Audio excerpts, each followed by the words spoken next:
So, Michael, let me pick up some of the questions that we see coming in from the floor. One which I think we've probably addressed, but to bring that out, the question around regulation.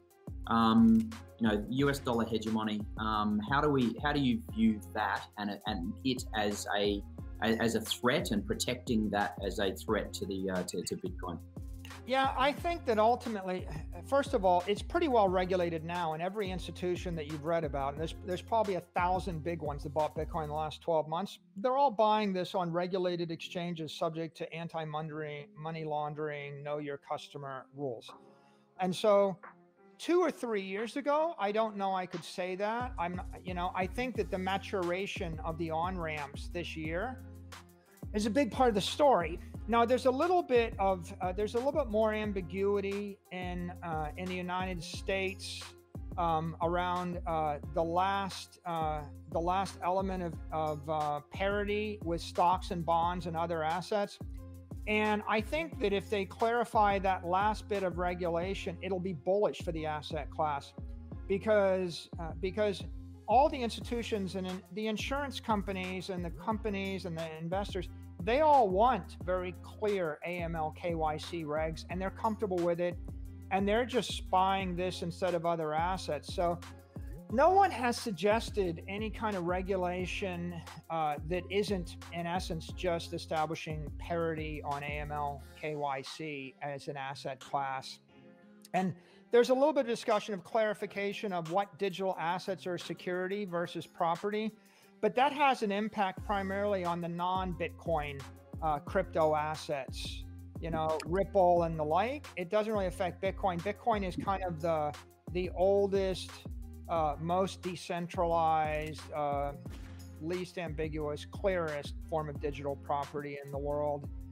I think you will see regulatory FUD about what are the Indians going to do, or I heard something's going on in Nigeria. Look, in countries that have weak property rights, and more authoritarian regimes, and the Indians they just kind of outlawed money, and you had 48 hours to give up all your cash 3 years ago, and you had to turn in all your bills, and you had to get some new bills.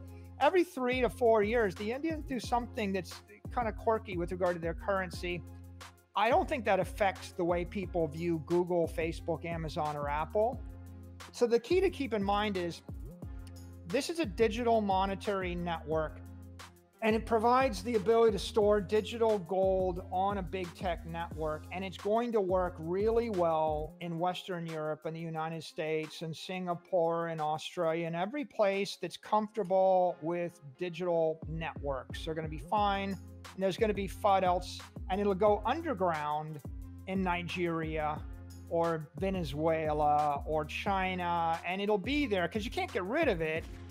It's encrypted, and anywhere you've got a computer or a smartphone and a firewall, you can hold this. In fact, it's so hard to get rid of. I can put the seed phrase in my head, and you can rip the phone out of my hands, turn off the internet, take away my computers. You still can't get the stuff out of my head. So it's the ultimate sovereign digital property ever invented in the history of the world. It won't go away, but it will flow more clearly as property in the Western world.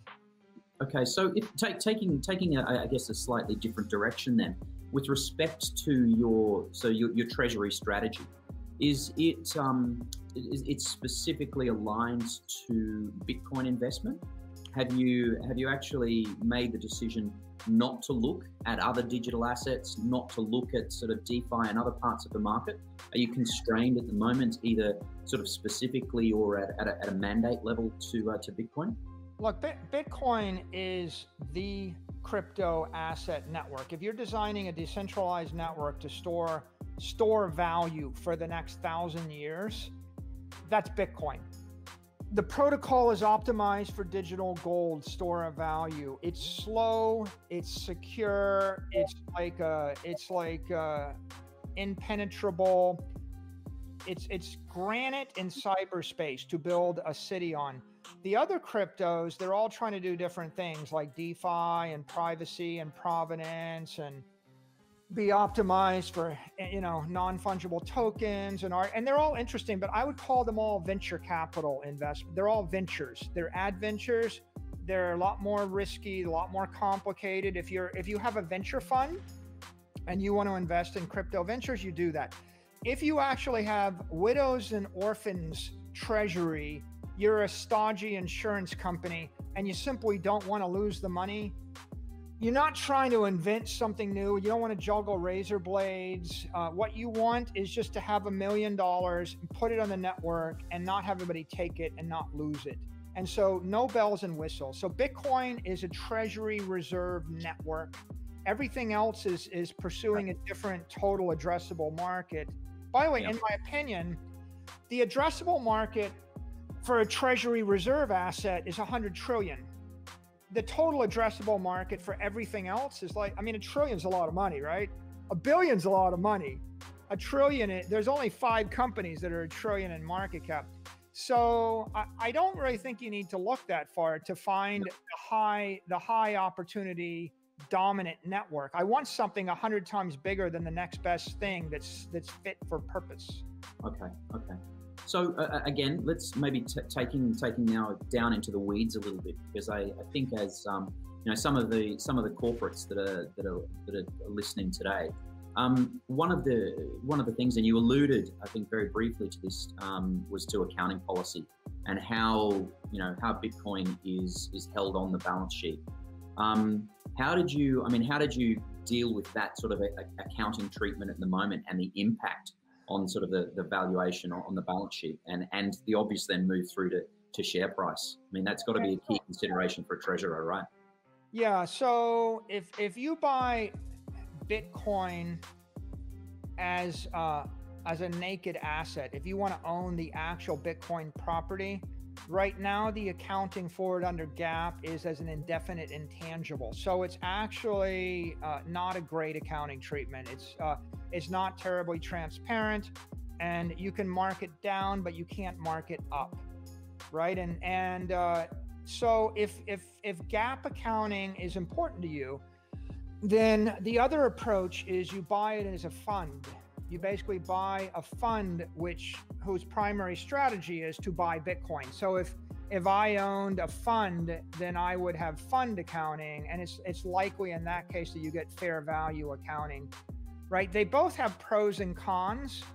If you go with the pure Bitcoin, you have more optionality, but you're gonna have to rely upon pro forma reporting in order to make that clear to your investors. And I would say, legitimately, the only intelligent concern that I can articulate is if you're a CFO with a beautiful P&L and a beautiful balance sheet, and you buy the underlying Bitcoin, it's going to make it ugly, or it's going to make it muddy. So that's a legitimate concern.